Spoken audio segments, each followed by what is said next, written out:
പിന്നീട് ഇന്നലെ രാത്രിയിലും ഒരു ആക്രമണ ശ്രമം ഉണ്ടായി. പക്ഷേ അത് മറ്റു GCC രാജ്യങ്ങളെ അപേക്ഷിച്ച് നോക്കുമ്പോൾ അത് താരതമ്യേന കുറവാണ്.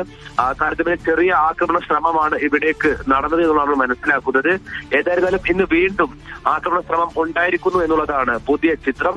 പ്രത്യേകിച്ചും ഇറാനിലെ പരമോന്നത നേതാവിന്റെ കൊലപാതകത്തിന് ശേഷം രൂക്ഷമായ ആക്രമണമാണ് ഇറാന്റെ ഭാഗത്തു നിന്നും വിവിധ കോണുകളിലേക്ക്, പ്രത്യേകിച്ച് വിവിധ GCC രാജ്യങ്ങളിലേക്ക് ഇന്നുണ്ടാകുന്നത്. അതിന്റെ ഒരു ചിത്രത്തിൽ തന്നെ അത് വ്യക്തമാണ്. പ്രത്യേകിച്ച് ഒമാൻ ഉൾപ്പെടെ നേരത്തെ വിഷയത്തിൽ മധ്യസ്ഥത വഹിച്ചിരുന്ന രാജ്യങ്ങളിലേക്ക് പോലും ആക്രമണം തുടരുന്നു.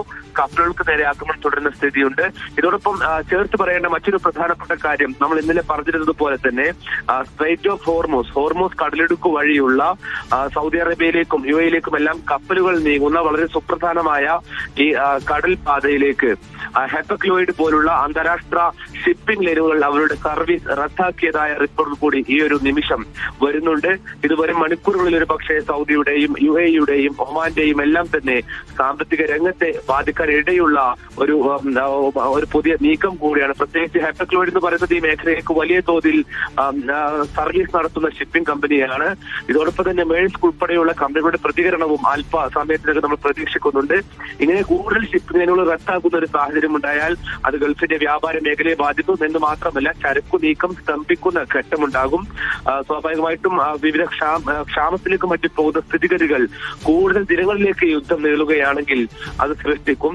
അതുകൊണ്ട് തന്നെ ഈ യുദ്ധം ഏതെങ്കിലും തരത്തിൽ അവസാനിപ്പിക്കുവാനുള്ള ശ്രമങ്ങളായിരിക്കും സ്വാഭാവികമായിട്ടും ഇനി ഉണ്ടാകേണ്ടത്. അതിനുള്ള ശ്രമങ്ങൾ ഗൾഫ് രാജ്യങ്ങളുടെ ഭാഗത്തു നിന്നും നടക്കുന്നുണ്ടെങ്കിലും ഇതുവരെ അതിലേതെങ്കിലും തരത്തിലുള്ള ഒരു പ്രതീക്ഷ നിർഭരമായ ഒരു സ്ഥിതിയിലല്ല ഇപ്പോഴുള്ള സ്ഥിതിഗതികൾ എന്നുള്ളതാണ് നമുക്ക് ഇപ്പോൾ പറയാൻ കഴിയുക. പ്രത്യേകിച്ച് ഇന്നലെ ഇറാന്റെ പരമോന്നത നേതാവ് കൊല്ലപ്പെട്ട ശേഷം ഗൾഫ് രാജ്യങ്ങളുടെ ഒരു തരത്തിലുള്ള പ്രതികരണം വന്നിട്ടില്ല എന്നുള്ളതും ഏറ്റവും ശ്രദ്ധേയമായ കാര്യമാണ്. അതുകൊണ്ട് തന്നെ ഇറാന്റെ ഭാഗത്തു നിന്നും കൂടുതൽ രൂക്ഷമായ ആക്രമണം ഉണ്ടാകുമെന്ന് തന്നെയാണ് നമ്മൾ ഇപ്പോഴും പ്രതീക്ഷിക്കുന്നത്. അഫ്താബ്, ഒരു കാര്യം കൂടി, അതായത് ഇപ്പോൾ ആയത്തുള്ള അലി ഖാംനയുടെ അദ്ദേഹം കൊല്ലപ്പെട്ടതിന് ശേഷം ഇറാന്റെ ആക്രമണ ശൈലിയിൽ ഏതെങ്കിലും തരത്തിൽ പ്രത്യക്ഷമായ ഒരു മാറ്റം വന്നിട്ടുണ്ടോ? കുറെ കൂടി വ്യാപ്തിയിൽ ആക്രമിക്കുന്ന ഒരു ശൈലിയിലേക്ക് പോയിട്ടുണ്ടോ ഇറാൻ?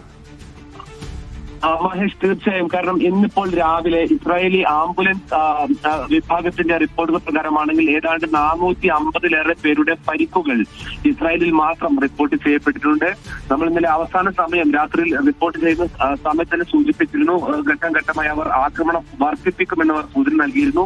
പക്ഷേ ഈ മരണം സ്ഥിരീകരിച്ച ശേഷം ഇറാൻ പ്രസിഡന്റിന്റെ പ്രതികരണം അല്പം മുമ്പാണ് വന്നിട്ടുള്ളത്. അത് കൂടുതൽ രൂക്ഷമായ ആക്രമണത്തിലേക്ക് പോകുമെന്ന് പറഞ്ഞിട്ടുണ്ട്.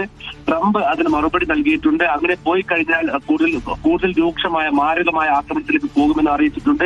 അല്പം മുമ്പ് ഇറാന്റെ സൈനിക ആസ്ഥാനം, ഒപ്പം തന്നെ അവിടെയുള്ള റോയൽ കോർട്ട് കോംപ്ലക്സ്, ഒപ്പം തന്നെ അവരുടെ കൊട്ടാരം ഉൾപ്പെടെ നിലനിൽക്കുന്ന പ്രദേശം, ഇവിടേക്ക് രൂക്ഷമായ ആക്രമണം നടത്തിയിട്ടുണ്ട്. എന്ന് വെച്ചാൽ അവിടെയുള്ള തന്ത്രപ്രധാനമായ 7 മേഖലയിൽ ഇസ്രായേലിന്റെ ആക്രമണം നടന്നിട്ടുണ്ട്.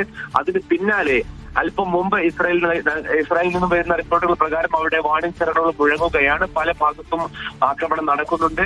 വലിയ തോതിൽ നാശനഷ്ടങ്ങൾ ഇന്നലെ രാത്രി തെൽ-അവീവിൽ ഉൾപ്പെടെ ഉണ്ടാവുകയും ചെയ്തിട്ടുണ്ട്. സമാനമായൊരു ചിത്രം ഈ ഗൾഫ് രാഷ്ട്രങ്ങളിലേക്ക് നോക്കിക്കഴിഞ്ഞാൽ നമുക്ക് കാണാൻ കഴിയും. പ്രത്യേകിച്ച് ഗൾഫിന്റെ തന്ത്രപ്രധാന മേഖലയിൽ നിലകൊള്ളുന്ന ഇസ്രായേലുമായി ബന്ധമുള്ള രാഷ്ട്രങ്ങളെ പ്രത്യേകം ലക്ഷ്യം വെച്ചുകൊണ്ടുള്ള ആക്രമണം രൂക്ഷമായി തുടരുകയാണ്. അതാണ് UAE-യിലും ബഹ്റൈനിലും എല്ലാം നമ്മൾ കണ്ടുകൊണ്ടിരിക്കുന്നത്. സമാനമായ